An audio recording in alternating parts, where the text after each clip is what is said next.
ഇങ്ങനെയുണ്ട്. കൊള്ളാം.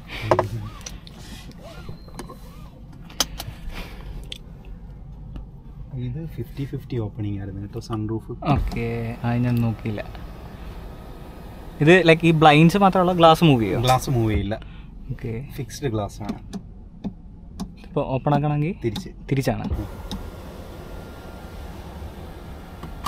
ഓക്കെ, ആ ഞാൻ ഗ്ലാസ് മൂവ് ചെയ്യുമെന്നുള്ളത് നോക്കി. അപ്പോൾ ഡ്രൈവ് ചെയ്ത് നോക്കില്ല. ആ അതെ. സസ്പെൻഷൻസ് എല്ലാം ഇൻഡിപെൻഡന്റ് സസ്പെൻഷൻസ് ആണ് വരുന്നത്. എയറോമാറ്റിക് അല്ല, മൾട്ടി ലിങ്ക് ആണ്. Multi link.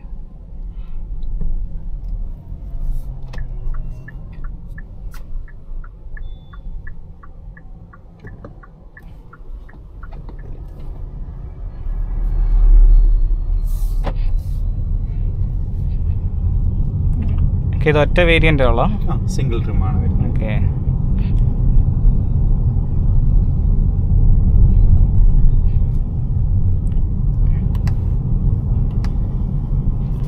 റീജൻ്റെ നമുക്ക് എവിടെ അറിയാൻ പറ്റും? റീജൻ്റെ താണ്ടി ഇവിടെയാണ്. ഇപ്പോൾ ലെവൽ 0 ആണ് കിടക്കുന്നത്. നമുക്ക് ഇവിടെ ഇൻക്രീസ് ചെയ്യുന്നതനുസരിച്ച് ഓരോ ലെവൽ 1 ആയി. ഓക്കെ, ഓട്ടോ ആക്കണമെങ്കിലോ? ഓട്ടോ ആക്കണമെങ്കിൽ ജസ്റ്റ് പുള്ളി ചെയ്ത് പിടിച്ച് കഴിഞ്ഞാൽ അതെ, ഡൗൺ ഷിഫ്റ്റ് പോലെ. അതെ അതെ, ഡൗൺ ഷിഫ്റ്റ് മാസമാണ് വരുന്നത്. അത് ഓരോ ലെവൽ കഴിയുമ്പോൾ ഓട്ടോമാറ്റിക് ഓട്ടോയിലേക്ക് ചേഞ്ച് ആയിക്കോളും. ഓക്കെ ഓക്കെ, ഓട്ടോ ആണ് ഇതിൽ കുറച്ചും കൂടെ റെക്കമെൻഡബിൾ. റേഞ്ച് അതെ അതെ, കാരണം നമ്മളിപ്പം പലർക്കും ഒരു ഇതുണ്ട്, റീജൻ ലെവൽ 3 ഇട്ട് ഓടിച്ച റേഞ്ച് കൂടുതൽ കിട്ടും. പക്ഷെ അത് തെറ്റായിട്ടുള്ളൊരു സംഭവമാണ്. കാരണം നമ്മളൊരു ഓട്ടോ റീജൻ ആകുമ്പം നമ്മളിപ്പോൾ ഒരു ഇവിടെ നിന്ന് കാൽ റിലീസ് ആക്കി കൊടുത്ത് അവിടെ എത്തുമ്പോഴത്തേക്ക് നിൽക്കുന്ന രീതിക്കാണ്. ലെവൽ 3 ഇട്ട് ഓടിക്കുമ്പോൾ സഡൻ ഇമ്പാക്റ്റ് ആണ്. പെട്ടെന്ന് ഞാൻ ഇത് കുറഞ്ഞു വരും. പിന്നെ നമ്മൾ വണ്ടി എടുക്കണമെങ്കിൽ അത്രത്തോളം ഒരു പവർ കൊടുക്കണം, പിന്നെ കാല് കൊടുക്കണം, ശരി കൊടുക്കേണ്ടതുണ്ട്. സോ ബെറ്റർ ഓപ്ഷൻ ഓട്ടോ തന്നെയാണ്. ഇതിന്റെ റേഞ്ച് ഒക്കെ എങ്ങനെയാണ്? റേഞ്ച് നമുക്ക് 631 ആണ് വരുന്നത്. പ്രാക്ടിക്കലി ഒരു 550 to 600 റേഞ്ചിനുള്ളിൽ കിട്ടുന്നുണ്ട്. 600 എബോ കിട്ടുന്ന കസ്റ്റമേഴ്സും ഉണ്ട്. Depends on the driving pattern. Okay, ADAS functions ഒക്കെ ഉണ്ടോ? ലെവൽ 2 അഡാസ് വരുന്നുണ്ട്. Adaptive cruise control, steering correction, പിന്നെ ഫോർവേഡ് കൊളീഷൻ എല്ലാം തന്നെ വരുന്നുണ്ട്.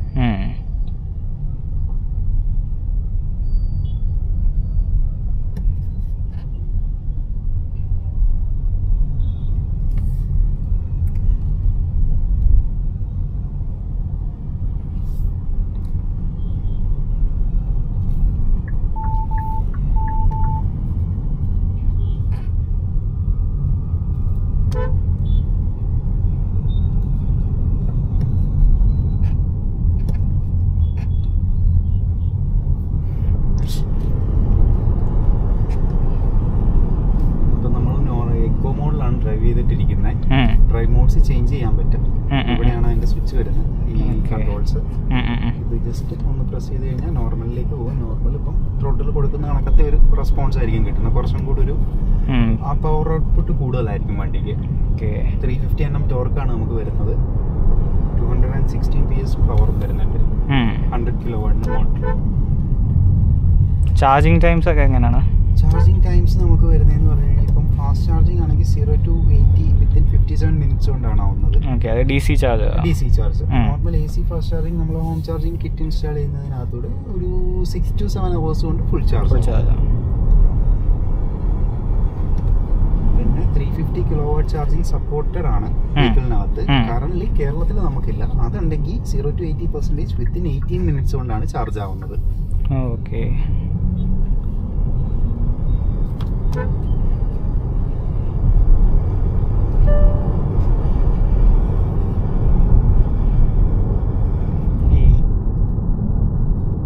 ഒരിക്കലും ഒരു പുറത്തെ നോയിസ് അകത്തേക്ക് ഇന്ററാക്ട് ചെയ്യാറില്ല വണ്ടിയിൽ. ഫാമിലി കോൺവെർസേഷൻ ഒക്കെ നടക്കുവാണെങ്കിൽ ഒരു ഫാമിലി ആയിട്ട് പോകുന്ന സന്ദർഭങ്ങളിൽ നല്ലൊരിതാണ്.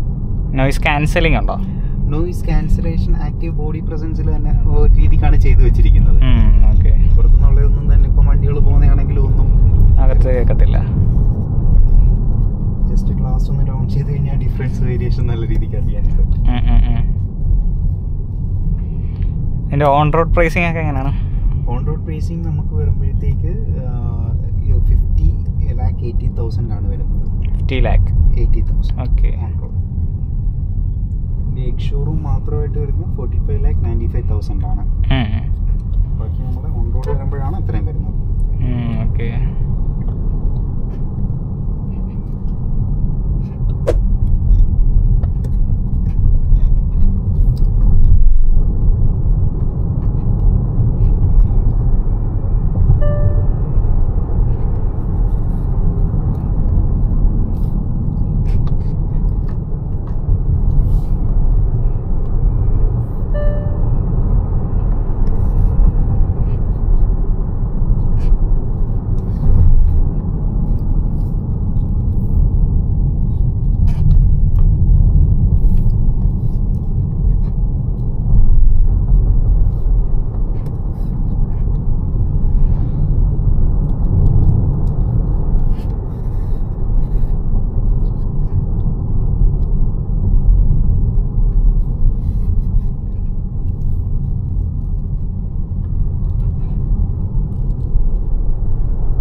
തിരിച്ച് ബ്രൈറ്റ് ആക്കണേ ഡബിൾ ടാപ്പ് പോലെ ഉണ്ടോ?